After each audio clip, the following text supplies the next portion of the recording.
It is official. Sean Diddy Combs has been sentenced in his federal criminal case. We are going to discuss everything that happened inside that courtroom, including the bombshell decision by the judge. When a world shakes, it doesn't always do it loudly. Sometimes it trembles in silence first. A quiet imbalance, a pressure shift that people feel before they understand. Today was the day.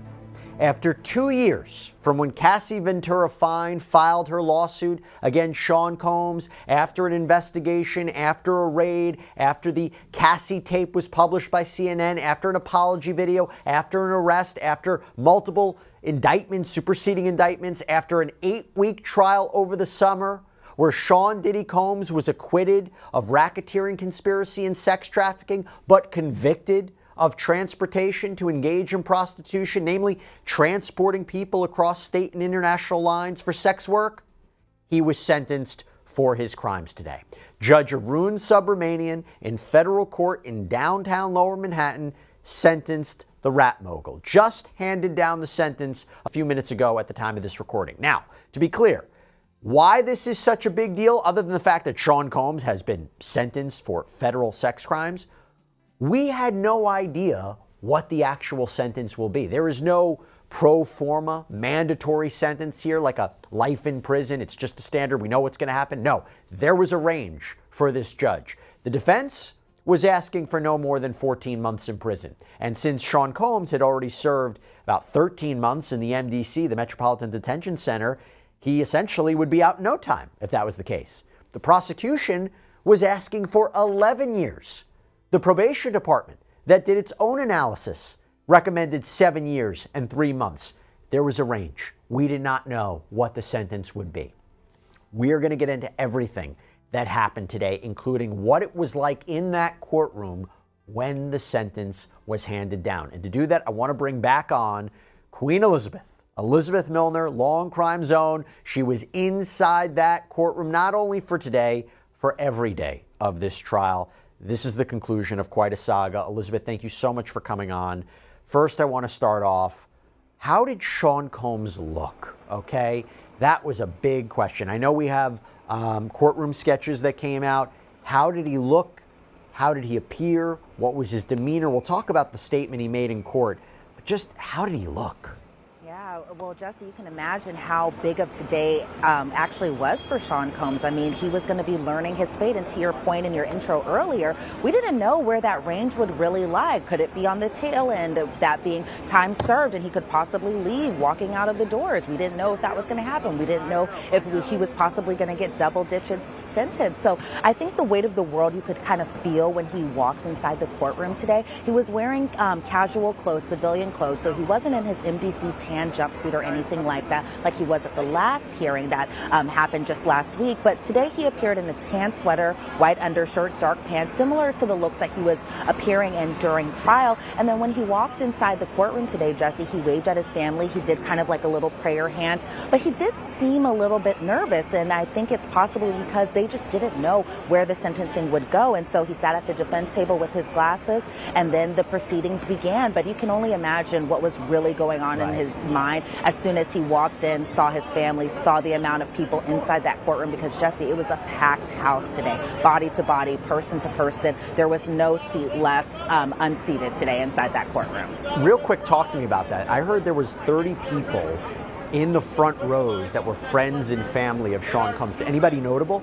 So Jesse, today inside the courtroom, it really was a kind of a little bit of a who's who was in there. I mean, everyone from Janice Combs, Diddy's mother, Keisha Combs, Diddy's sister, Dallas Austin, who was a music producer. He was inside that courtroom today.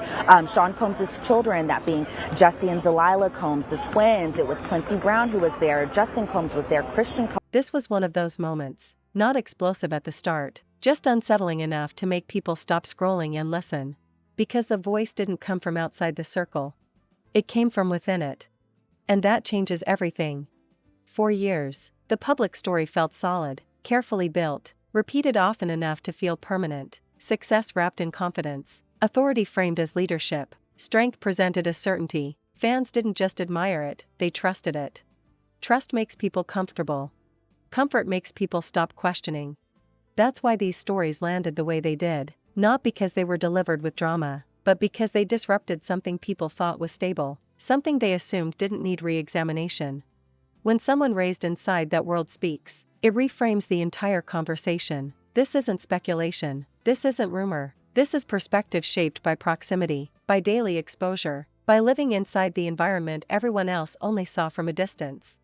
That proximity. Writing a statement, and in a shock, she wasn't there. Yeah, she wasn't there at all. And it was kind of a big shocker, to your point, Jesse, that she wasn't there, because we thought that she would be inside the courtroom. And we were kind of curious who the government witnesses who would be there to give their final victim impact statements ahead of the judge giving down Sean Combs' sentencing. But today, right off the bat, Christy Slavic, who is a prosecutor, a federal prosecutor, she said Mia no longer wishes to give an impact statement. She had submitted that written statement, and that the tone of the defense letter, I think, was what really kind of changed her mind as to coming into the courtroom today. And I can only imagine probably how Mia feels specifically. She's using a pseudonym even to testify, even as she's writing letters to the court, because of just the fear that she has been getting in terms of what she believed to be backlash, either from Sean Combs or his fans, or even just the attention that it's that the case has brought against her too. And so I was very surprised that she didn't attend court in person today, but I can understand why, because even the judge said to Mark Agnifilo today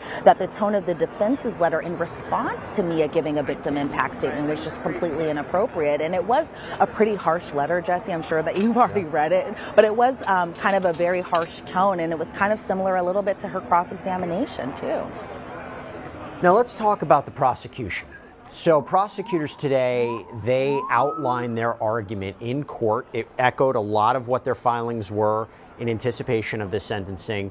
What were some of the key arguments, the themes that stood out today about why they say it was justified for Sean Combs to have a lengthy sentence? Remember, they were asking for 11 years.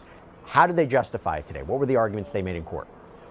Yeah, well, today, Christy Slavic, making the arguments on behalf of the government, she said that today is about accountability and justice. And she was talking specifically about accountability, Jesse. She was talking about the conduct that was lasting for a 15-year period. I mean, even if you go back to the superseding indictments where it says this conduct went on from 2009 all the way to 2024, that's a long period of time. And so from the government's perspective, they really just wanted accountability from the defendant, that being Sean Combs. And then they also wanted justice, particularly for the victims. I know when we often talk about the Sean Combs case, the Diddy case, the P. Diddy case, he is the focus of this. But I think a lot of people have to remember that there were victims in this case, that being Cassie Ventura, that being Jane, that also kind of also applying to some of the charges that he was acquitted for too, where you can also bring in like Mia and Capricorn Clark and Deontay Nash. And so I think the government from their perspective was really trying to speak on behalf of all of those people. And so today, Christy Slavic, again, she was saying that the law requires the court to know all about the defendant and the defendant's conduct. This isn't just a case about freak-offs and hotel nights. It's about a man who did horrible things to people.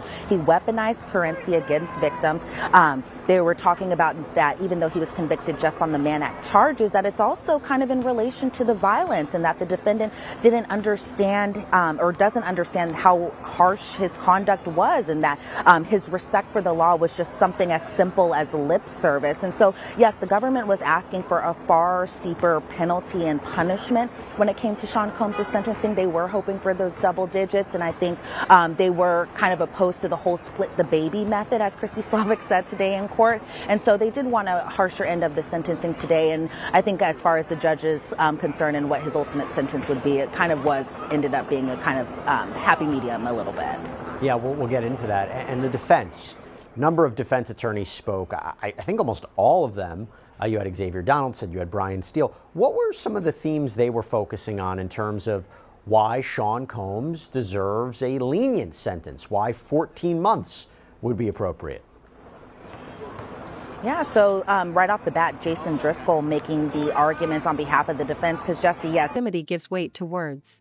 The stories weren't shouted, they weren't weaponized, they weren't presented like a takedown, they were told with restraint, with hesitation, with the kind of emotional control that suggests years of internal debate.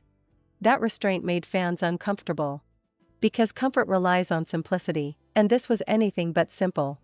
The accounts didn't revolve around one shocking moment. They described a pattern, a mood, a presence that could shift without warning, an atmosphere where emotional safety wasn't guaranteed. That kind of environment doesn't need chaos to be damaging, it just needs unpredictability. Growing up under constant unpredictability teaches silence. It teaches adaptation. It teaches people to read rooms instead of expressing needs, to stay alert instead of relaxed. Those lessons don't disappear with age. That's why the stories felt heavy. They weren't sensational, they were human. And humanity doesn't fit neatly into. It was Jason Driscoll who spoke. It was Nicole Westmoreland who spoke. Xavier Donaldson who spoke. Mark Agnifilo and Brian Steele. That's 5 of his, 9 defense attorneys who all spoke in court today. So as far as Jason Driscoll is concerned, he was saying that the defense says that Combs didn't make money off of the Mann Act convictions that he was charged. And that was kind of a big theme in terms of his argument today. And that the defense submitted 300 cases of Mann Act cases where it talked about pimps and minors being trafficked, immigrants being transported, homeless people being transported, all of that stuff. And so that was kind of the theme, at least from Jason Driscoll's point of view, and that the defense also saying that Ms. Slavic, Christy Slavic, who is one of the federal prosecutors, blamed Mr. Combs for having a drug addiction for 25 years, something that they were also talking about, how he had been addicted to drugs going back at least to 2000. And so a lot of his conduct might be not necessarily excused because of his drug addiction,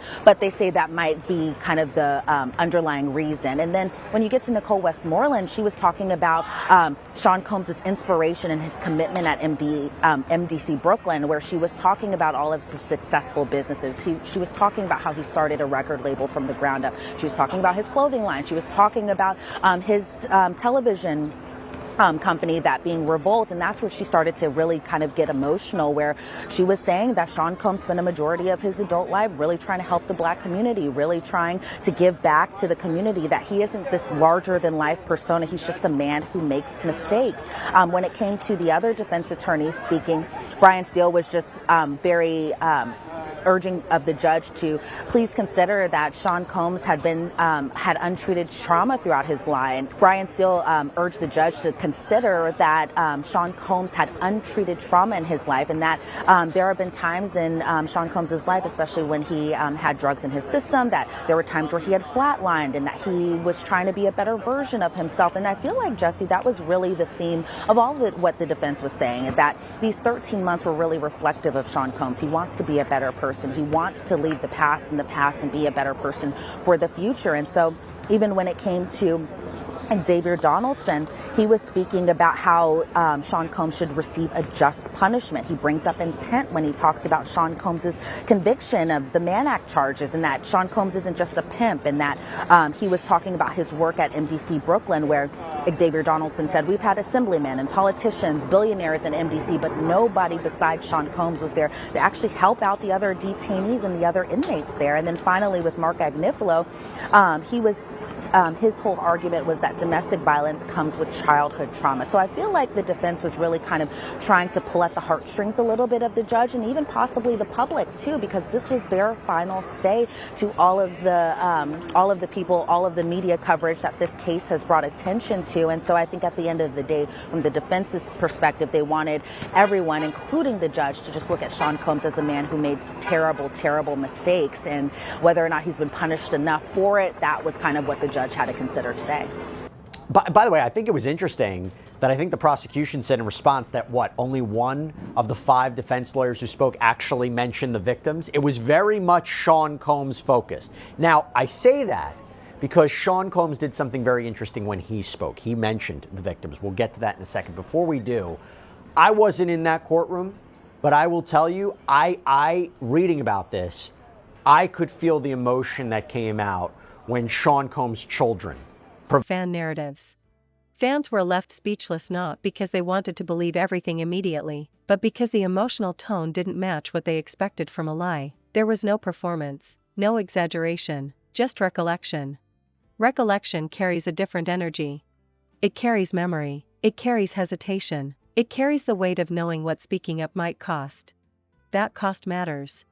Breaking silence inside a powerful family isn't an act of rebellion, it's an act of survival. It means choosing uncertainty over endurance, exposure over protection, truth over comfort. People don't make that choice lightly. The stories also exposed a dangerous assumption fans often make, that public success equals private stability, that authority in one space guarantees safety in another. Reality doesn't work like that. Power doesn't automatically soften at home. Control doesn't dissolve around family. Influence doesn't switch off when the cameras disappear. If anything, it provided statements. That felt like a turning point. The judge would later reference the children. Talk to us about who spoke, what they said, and what was it like in that courtroom?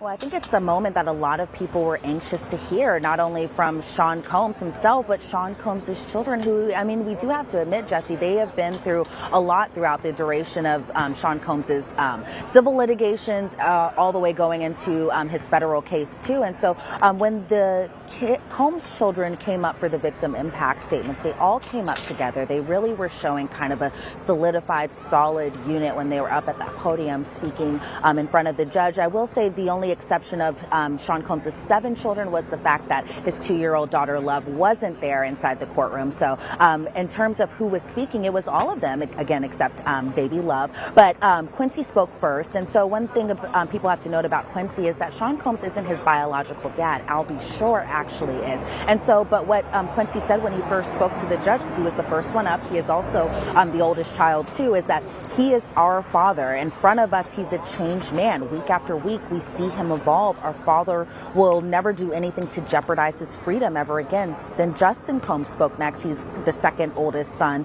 Justin Combs said, "Please give our father a second chance. This has been the toughest time he's ever been through. This time saved my father's life. I talk to my father every day. He's changed for the better. I ask you to see my father the way I do."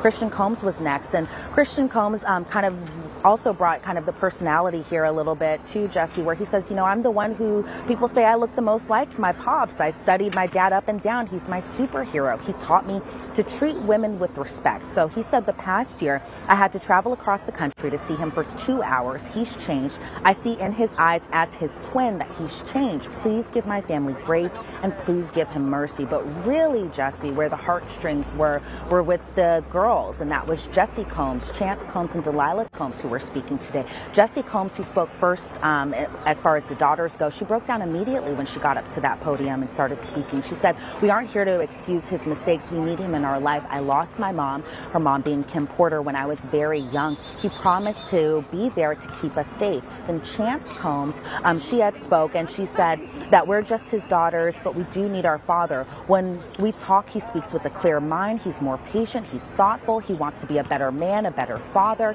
He's parented our 2-year-old sister from jail, and I saw glimpses of our father. Our sister deserves a father who's present to teach her how to ride a bike, to tuck her in at night before she goes to sleep, something that any kid would want. And then the final child who spoke on behalf of the family was Delilah Combs, and she said that we're scared of the thought of not having our mom and our dad in our life. She says that these are the years that we'll never get back. I know that much of the missing years hurt because we have lost our mom. We already lost so much. Please, Your Honor, give our family the chance to heal together, not as a headline, but we're trying to do better. And so I think from just like a human perspective, it was very emotional. I mean, you couldn't help but feel for the children, especially his daughters, because some of his children have lost both parents. But, I was wondering, would their impact statement have any sway on the judge, who I believe that had already made up his mind going into sentencing? And so it was interesting just to hear just the emotional impact of what they've been through before Sean Combs was ultimately sentenced. I think it did. I think it did have an impact on him. He mentioned something about the children later on. Again, we'll get to that. We're teasing it up because it was significant what the judge said. The judge would end up referencing not only Sean Combs, but the children and the victims too. We'll get to that. All of this was coupled by something I don't think I've seen in a sentencing. There was a video, an 11-minute video. Concentrates. That concentration can feel suffocating, especially to someone growing up under it. Expectations pile up. Image becomes a priority. Silence becomes a requirement. And silence, over time, becomes unbearable. Fans struggled because the image they supported wasn't just about admiration. It was about identity, music, moments, eras, these things attached to people's lives. Questioning the source feels like questioning memory itself. That emotional conflict explains the stunned reaction. Speechlessness isn't always disbelief. Sometimes it's processing. Sometimes it's grief for an illusion you didn't know you were protecting. The stories forced fans to separate art from environment, success from behavior, legacy from lived experience. That separation isn't easy, and many resist it instinctively. But resistance doesn't erase impact. The unsettling part wasn't just what was shared, but how long it was held back. Years of silence suggest fear, loyalty, confusion, or all three. It suggests someone weighing the consequences every day. Of violence and control. So I don't think that they have to show that every time she took drugs, it was involuntary. As long as they can show that, there were certain instances where she didn't want to, or that Combs was particularly insistent on this, or that this was something that he was really pushing. So they do have to connect this to this pattern of coercion and control, but they don't have to necessarily say that every time she took drugs, it was totally against her will. And he of course, a larger than life figure, has endless amounts of money. So in some ways, I could see someone saying it's not a surprise that he had just so many drugs in his home, as well as some of the other, baby oil's been talked about at length in this case. But were you surprised by just how much it was talked about that apparently he was regularly using substances, that he himself was someone who partook in these drugs a lot, according to people who were around him? Yeah, I mean, I think it's surprising for many of us to hear about how pervasive that was, and how much of a factor in their lifestyle this was. But, one thing that's interesting to me is it really goes to this idea of what kind of a network he had around him. He was certainly not able to get all these drugs on his own. He had assistants and guards and people that worked with him that were able to help him procure drugs on a regular basis. This is going to help the prosecutors go to one of, I think, the biggest hurdles that they're going to have to prove here, is the idea that this was an enterprise. Remember, one of the things they've charged is a racketeering conspiracy. In order for this to be racketeering, there has to be an enterprise. It can't just be one person doing this on his own. It's a little tricky when you only have one person sitting there in the defendant's chair, right? He's the only person charged right now. So it's a little hard to show that it's an enterprise. And one way that they're going to have to show that is by, drawing out people that worked for him, what they did to help advance this racketeering enterprise, including helping Combs buy these drugs that were then used both recreationally by Combs, but also to help facilitate these freak-offs. Yeah, and it's not only just drugs. I mean, there's images that we've seen of like white powder, for example, drugs that you would assume are not legal, but then there's prescription drugs that he was able to get. And typically for folks that aren't music moguls, your doctor is not going to give you that amount of certain drugs. Cassie's testimony, from what we've heard from our reporter in the courtroom, it was incredibly raw. It was incredibly emotional. She's been described by many as the star witness in this case. What do you make of the decision to have her go? And I know she's 8.5 months pregnant, so her availability probably factors into this as well. But for her to go early in this case and kind of set the tone, as opposed to building up your case and then having her come in as somewhat of a grand finale at the end. Yeah, I mean, I think this was probably a decision that was part strategic and part practical. I mean, when you have a witness that is pregnant, could theoretically give birth any day, you want to make sure that you get them in before they become unavailable. Let's be honest, it also doesn't hurt their case to have a witness that is pregnant. You could tell that the defense, was a little bit more cautious with her. I think they treated her with a little bit more respect and probably went a little easier on her because of the fact that she's pregnant. It's not a great look to see defense counsel beating up on somebody who's 8.5 months pregnant. So there probably was some of just the practical, let's get this in before she becomes unavailable side to the decision. But also, when I was a prosecutor, we always you want to start strong and you want to end strong. Anything that's kind of boring, troublesome, you kind of want to bury in the middle of your case. For them, Cassie's a really important witness because she can speak. And choosing quiet until quiet became impossible. That timeline alone tells a story. The accounts didn't ask fans to pick sides. They didn't demand punishment or absolution. They simply existed, and existence can be more disruptive than accusation. Because once something exists publicly, it changes context. Fans began revisiting old moments through a different lens. Old confidence looked more rigid. Old control looked more intense. Old certainty felt less reassuring. That doesn't mean everything suddenly becomes sinister. It means perception shifts, and perception is fragile. The world shook because people realized how little they actually knew about the private version of someone they felt deeply familiar with. That realization breaks the illusion of access fans often feel. You can watch someone for decades and still not know them. That gap between familiarity and reality is unsettling.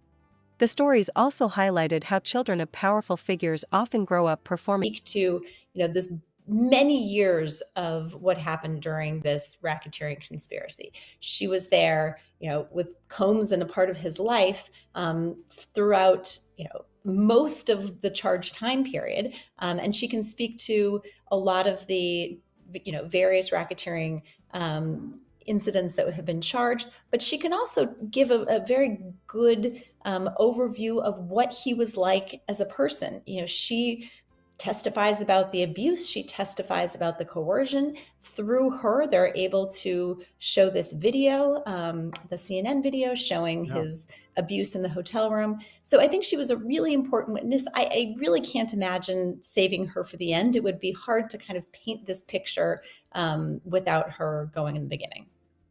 Because I think of what she said, and yeah, she was a young girl at the time that they met. She said that she was innocent to a lot of things. She talks about doing these drugs, and then now you're hearing more about the drug use and seeing the evidence related to the drugs that, for example, was found at Diddy's house in Miami. How do you, as a prosecutor, make sure that that really emotional testimony in the beginning still holds, where a couple days later, a couple witnesses later, we're talking about the drugs, and you want to make sure the jurors remember that pregnant woman in the beginning who was so innocent that she was taking these substances?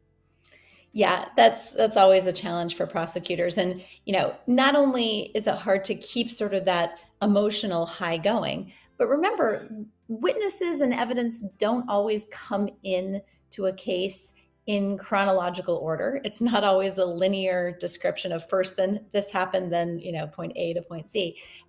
You kind of come in bits and pieces. You might have one witness who's only available to testify in a given week, so you have to call them then. So really, that's the prosecutor's job at closing argument. And we're going to see them have a huge job to put all of this together at the end of the case. And what they're going to do is try to bring the jurors back to Cassie's testimony. They'll quote from her testimony. They'll try to draw out and be like, remember when she talked about this? Remember how she sounded? So they'll have to do a good job trying to bring the jurors back to that moment. That is the challenge of having a witness like Cassie go first is, you have a 5, 6, 7 week trial. By the end of it, are the jurors really remembering everything she says? She was such a compelling witness, and I think her testimony was so emotional. You said the word raw. I think that's a good description of it. I think the jurors will remember the effect that it had on them, even if they don't remember all the specifics of her testimony. And that's then going to be the prosecutor's job at closing to bring those back into the narrative. I think for so many of us on the outside of the world of fame, like you try to think of what it would be like if you were in those circles like Sean Combs, and then you hear about the drug use, the sex, and all of this. And then I think back to this jury, and it's like you have a social worker sitting on that jury. There's like a deli clerk sitting on that jury.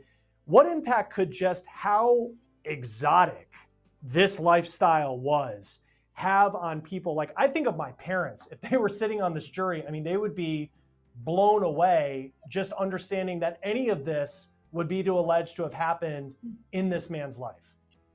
Yeah. I mean, look, I was a prosecutor for many, many years, and I read about the allegations in this case and my jaw kind of drops. I'm like, oh my gosh, I can't believe that stuff's happening. And I'm somebody who I think of as having pretty thick skin with this. It's really shocking. It's hard to hear about. I imagine what the stability while experiencing something else entirely. Smiles become reflexes. Silence becomes strategy. Gratitude becomes obligation. Those dynamics are rarely visible from the outside. That's why these accounts didn't just shock fans, they educated them. They revealed how emotional harm doesn't require obvious abuse. It can live in fear, in volatility, in the constant need to manage someone else's mood. Those experiences don't leave bruises, they leave patterns. Fans felt speechless because there was no easy response. Defending felt premature, dismissing felt cruel, attacking felt inappropriate, silence felt heavy. So people paused. That pause mattered. It showed growth, a willingness to listen instead of react, To sit with discomfort instead of bury it under loyalty. The world shaking wasn't about destruction, it was about destabilization, about realizing that certainty was built on incomplete information. Incomplete information feels safe until it doesn't. The stories didn't destroy a legacy in one stroke, they cracked it, and cracks don't need to spread fast to be permanent. Once doubt enters, it stays. Fans also recognized the courage it takes to speak when the entire world expects you not to, when your pain complicates someone else's admiration, when your truth disrupts nostalgia. That recognition softened reactions. Empathy doesn't require agreement, it requires listening. And listening is what happened here. The speechlessness came from realizing that this wasn't entertainment, it wasn't drama, it was a real person recounting a real emotional reality that didn't align with the public myth. Myths don't like reality. They fracture under it. The world shook because fans were reminded that idols are human, families are complex, and silence often hides more than noise ever could. Nothing about this moment is neat. There's no conclusion wrapped in certainty, no clean ending, just a shift. A shift from unquestioned admiration to cautious awareness. And once awareness replaces assumption, things never feel the same again. The stories didn't ask to be believed blindly, they asked to be acknowledged, and acknowledgement alone was enough to change the conversation. Fans may recover their voices eventually, opinions will form, sides will appear, but the initial silence said more than words ever could. It said, this landed. It said, this matters. It said, the world we thought we understood just moved under our feet. And when that happens, the only honest response is to stop, listen, and let the truth, however uncomfortable, exist.